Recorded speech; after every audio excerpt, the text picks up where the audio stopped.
สำหรับคลิปนี้จะมาสอนวิธีการพิมพ์บัตรเซิร์นเนาะแต่ว่าจะเป็นหน้าซองตัวนี้แหละซึ่งว่าจะบริสอนตั้งแต่เริ่มต้นดีไซน์เพราะว่าดีไซน์ตัวนี้ดีไซน์ไว้หมดแล้วใส่โปรแกรม Illustrator นะแล้วทางในมันนี่พิมพ์ไว้แล้วเนาะซึ่งว่าจะพิมพ์ในโปรแกรม Illustrator นี่เลยแล้ววันนี้หน้าซองนี่เขาจะพิมพ์จำนวนหลายเขาจะต้องได้ใส่ Word ในการพิมพ์เนาะ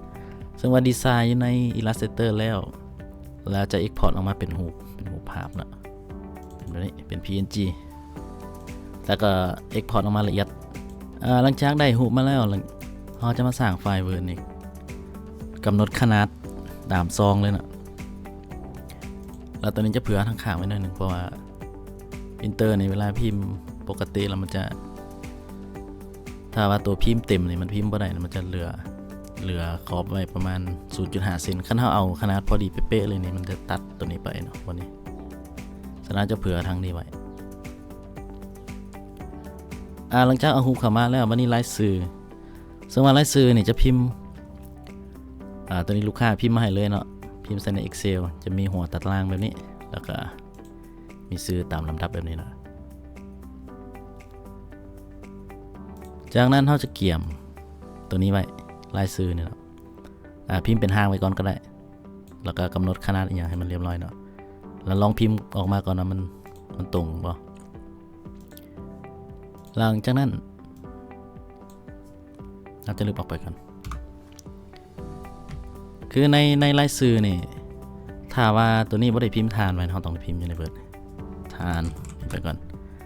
หลังจากนั้นลายสื่อเขาจะเอาจากไฟล์ Excel เนาะเข้ามาที่ Mailing เข้า Select Recipient เนี่ยแล้วเลือกตัวที่2 Use an Existing List แล้วก็ไปเลือกไฟล์ Excel ของเราจะไปไว้หนึ่งลายสื่อตัวนี้อันนี้ก็แล้วแต่ตั้งซื้อนะของไฟของเราหลังจากนั้นมันจะให้เราเลือกชีทถึงว่าอันนี้มีชีทเดียวก็เลือกไปเลยโอเคคันว่าเมนูมันสามารถใส่ได้นี่มันจะไฟล์มันจะเข้ามาแล้วหลังจากนั้นเราจะเข้ามาที่ Insert Merge Field เนาะเห็นปะหัวตัดตารางเนี่ยหัวตัดตารางเนี่ยมันจะขึ้นมาให้เราเลือกเอาเลยเราต้องการอย่างซื้อนามสกุลแล้วก็อย่าวางมานึงแล้วสถานะตัวนี้แล้วก็ลงแถวตัวนี้ก็จะเห็นที่อยู่ลุ่มนี่นั่นละถ้าว่ามันบ่โซ่ซื้อมันให้เขากดตัวนี้ Preview Result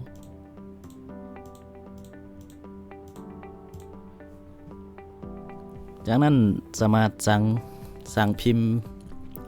ทั้งหมดเลยก็ได้เนาะหรือว่าอาจจะพิมพ์ทีละหน่อยบางทีคอมมันอาจจะโปรเซสบ่ไหวนะ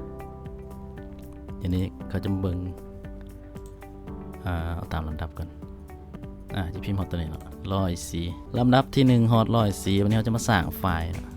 เข้า Finish and Merge เนี่ยเข้าตัวนี้สร้างขึ้นมาก่อนแล้วก็ได้หรือว่าถ้าว่าจิปิ้นเลยนี่มันจะสามารถเข้าตัวนี้ได้แล้วก็ใส่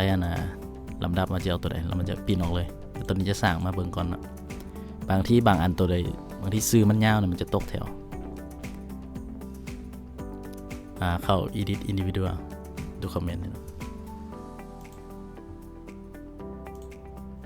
ลำดับที่1จนฮอต104จากนั้นกดโอเค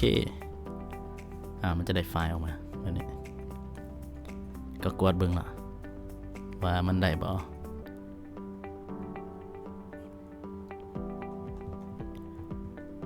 จากนั้นเลือกปรินเตอร์ของเขาแล้วก็สร้างปริ้นได้เลยขอขอบใจที่เข้ามาเบิ่งนะอย่าลืมกดไลค์กดแชร์กดติดตามให้ด้วย